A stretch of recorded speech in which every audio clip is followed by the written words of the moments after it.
Hello.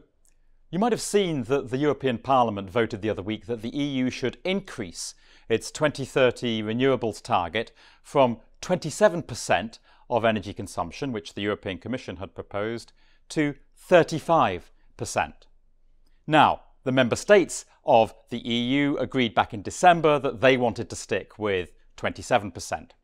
So now there has to be a negotiation between the European Parliament and the member states on what the final target should be, and also on many other aspects of the EU's so-called clean energy package for 2030. Those negotiations will start at the end of February. They'll go on for a few months, but we expect them to finish this year, possibly in the summer, more likely in the autumn.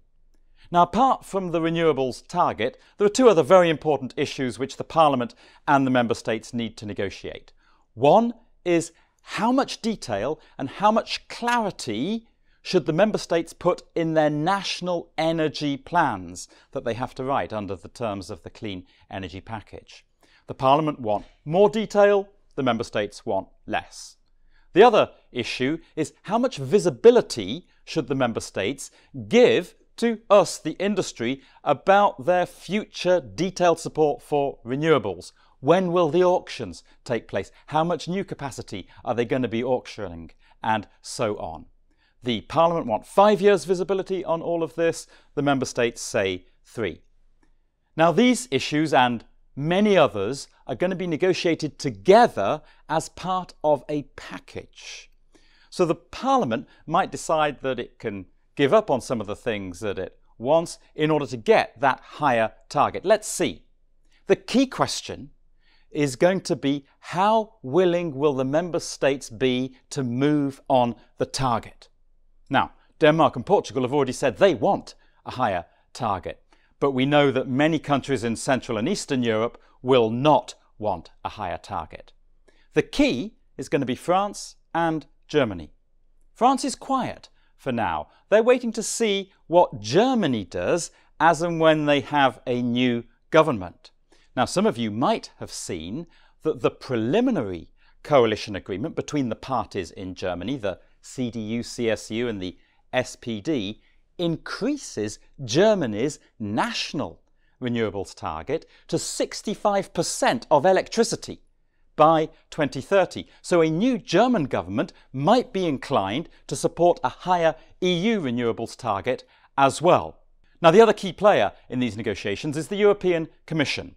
They play the role of a kind of honest broker between the Parliament and the Member States. Now, of course, the European Commission proposed 27% as the target because that was the number which had been agreed at an EU summit back in 2014. Of course, a lot has changed since 2014. The costs of renewables have fallen sharply. It's got a lot easier, a lot cheaper to integrate renewables in the energy system. And the Commission recognises this and now sees the case for having a higher target. In fact, they even congratulated the European Parliament on having voted for one.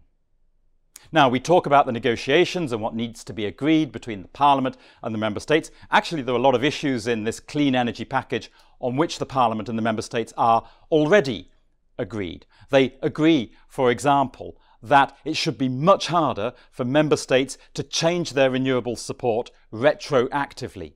They also agree that Member States must remove regulatory barriers to corporate renewable PPAs, though they still need to agree on the detailed rules for guarantees of origin.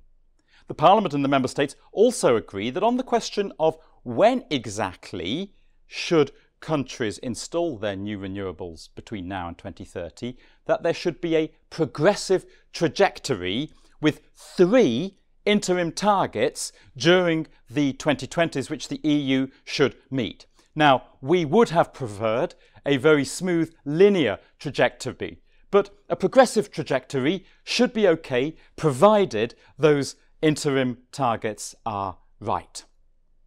So what do we do now? We now need your help to persuade the Member States that a higher renewables target is not only affordable, but that it makes economic sense. Some of you might have seen this report. that WindEurope produced recently, Local Impact, Global Leadership.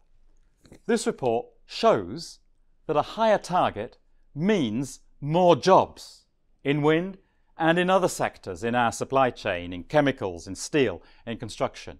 It shows that a higher target means more energy security because we're importing fewer fossil fuels. It shows that a higher target means more investments in the EU economy. This report shows that the difference between a 27% target and a 35% target is 92 billion euros of investments injected into the EU economy and 136,000 jobs. Please share these facts and figures with the member states, with national governments. And there's one other thing we need your help on.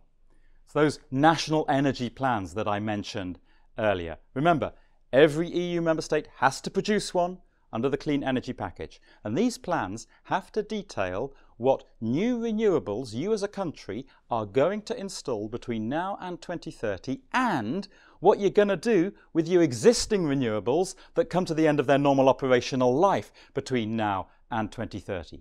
So these national energy plans are going to define the national markets for new wind energy across Europe right through until 2030. And there's no limit to the level of ambition that governments put in these national plans. So the national plans are a huge opportunity for us to shape the volumes that we aspire to over the next decade. So please talk to your national governments about these plans. Encourage them to be ambitious. Thank you very much to all of you for the great support that you've given us so far on all of this stuff. Please keep it up.